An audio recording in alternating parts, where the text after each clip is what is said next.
نحمده ونصلي على رسوله الکریم بسم اللہ الرحمن الرحیم۔ صرف 5 منٹ کا مدرسہ قرآن و حدیث کی روشنی میں۔ یکم ذی القعدہ، نمبر 1 اسلامی تاریخ۔ حضرت فاطمہ بنت رسول اللہ صلی اللہ علیہ وسلم۔ حضرت فاطمہ رضی اللہ عنہ رسول اللہ صلی اللہ علیہ وسلم کی سب سے چھوٹی صاحبزادی اور حضرت علی رضی اللہ عنہ کی اہلیہ ہیں۔ نبوت سے 5 سال قبل بیت اللہ کی تعمیر کے وقت ان کی پیدائش ہوئی۔ اسلام کی خاطر مکی دور میں تکلیفیں برداشت کرتی رہیں، پھر ہجرت کر کے مدینہ چلی آئیں۔ سن 2 ہجری میں حضرت علی رضی اللہ عنہ سے ان کا نکاح ہوا۔ ان کی زندگی عورتوں کے لیے ایک نمونہ ہے۔ حضور صلی اللہ علیہ وسلم کی چاروں بیٹیوں میں سب سے محبوب اور چہیتی بیٹی ہونے کے باوجود وہ گھر کا سارا کام خود انجام دیتی تھیں۔ چکی پیسنے کی وجہ سے ہاتھ میں چھالے پڑ گئے تھے۔ گھر میں کوئی خادمہ نہیں تھی۔ دنیا کی تھوڑی سی چیز پر بخوشی راضی رہتی اور اس پر صبر کرتی تھی۔ اسی وجہ سے حضور صلی اللہ علیہ وسلم نے عورتوں سے فرمایا، تمہارے لیے دنیا کی تمام عورتوں میں مریم، خدیجہ، فاطمہ اور آسیہ کی زندگیاں نمونے کے لیے کافی ہیں۔ سچائی اور صاف گوئی میں حضرت فاطمہ رضی اللہ عنہ بے مثال تھی۔ رمضان 11 ہجری میں حضور صلی اللہ علیہ وسلم کی وفات کے 6 ماہ بعد مدینہ منورہ میں ان کا انتقال ہوا اور جنت البقیع میں دفن ہوئی۔ نمبر 2 اللہ کی قدرت۔ سورج۔ اللہ تعالی نے سورج بنایا جسے ہم آگ کا ایک دہکتا ہوا گولا سمجھتے ہیں، جس سے ہمیں روشنی اور گرمی حاصل ہوتی ہے۔ یہ ہزاروں سال سے اسی طرح دہک رہا ہے۔ روزانہ پورب یعنی مشرق سے نکلتا ہے اور پچھم یعنی مغرب میں جا کر چھپ جاتا ہے۔ اب ہم غور کریں کہ اس دہکتے ہوئے سورج کو ایندھن کون دیتا ہے؟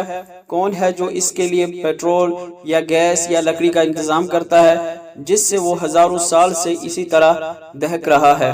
اور پھر اتنا زیادہ ایندھن کہاں سے آ رہا ہے جس کے جلنے سے ساری دنیا کو روشن اور گرمی مل رہی ہے؟ اور کون ہے جو ایک مقررہ وقت پر اس کو ہمارے لیے نکالتا ہے اور ایک مقررہ وقت پر چھپا دیتا ہے؟ یقیناً وہ ذات اللہ کی ہے جس نے ہم کو اور ہر چیز کو پیدا کیا۔ نمبر 3 ایک فرض کے بارے میں۔ حج کی فرضیت۔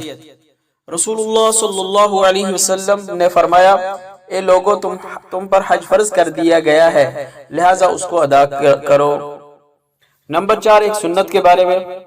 سفر حج پر جانے والے کو دعا دینا۔ حضرت عبداللہ بن عمر رضی اللہ عنہ سے روایت ہے کہ ایک غلام آپ صلی اللہ علیہ وسلم کی خدمت میں حاضر ہوا اور کہا، میں حج کا ارادہ کرتا ہوں۔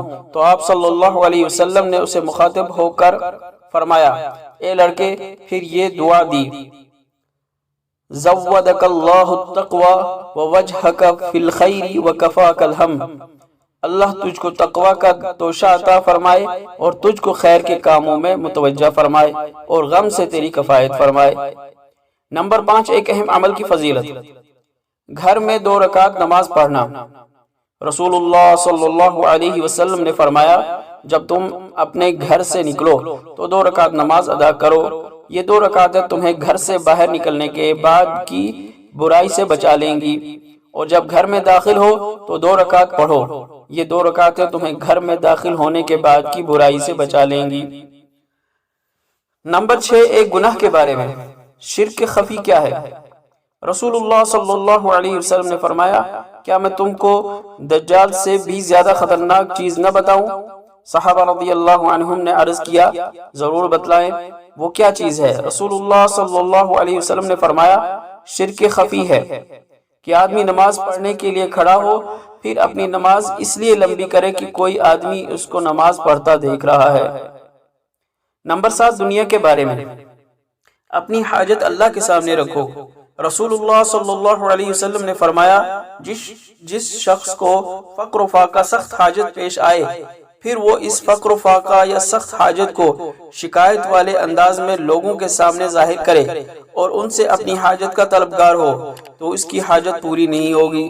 اور جس نے اپنی اس حاجت کو توکل کرتے ہوئے اللہ کے سامنے رکھ دیا تو اللہ تعالیٰ اس کی ضرورت پوری فرما دیں گے، یا تو جلد آنے والی موت کے ذریعے یا کچھ مدت بعد آنے والی دولت مندی کی صورت میں۔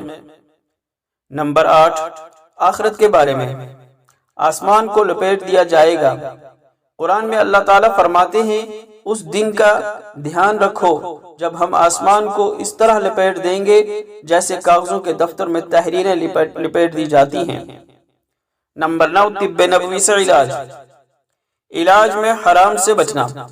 حضرت عبد الرحمن بن عثمان رضی اللہ عنہ کہتے ہیں کہ ایک حکیم نے حضور صلی اللہ علیہ وسلم سے مینڈک کے بارے میں پوچھا کہ اس کو مار کر دوا میں ڈال سکتے ہیں، تو آپ صلی اللہ علیہ وسلم نے اس کو منع فرمایا۔ نمبر 10، قرآن کی نصیحت۔ اللہ اور رسول کی بات مانو۔ قرآن میں اللہ تعالیٰ فرماتا ہے اے پیغمبر لوگوں سے کہہ دو کہ اللہ اور رسول کی اطاعت کرو، پھر بھی اگر منہ موڑو گے یعنی نافرمانی کرو گے تو اللہ تعالیٰ کافروں یعنی نافرمانوں کو پسند نہیں کرتا۔ اللہ تعالیٰ عمل کرنے کی توفیق عطا فرمائے۔ وآخر دعوانا الحمد للہ رب العالمین۔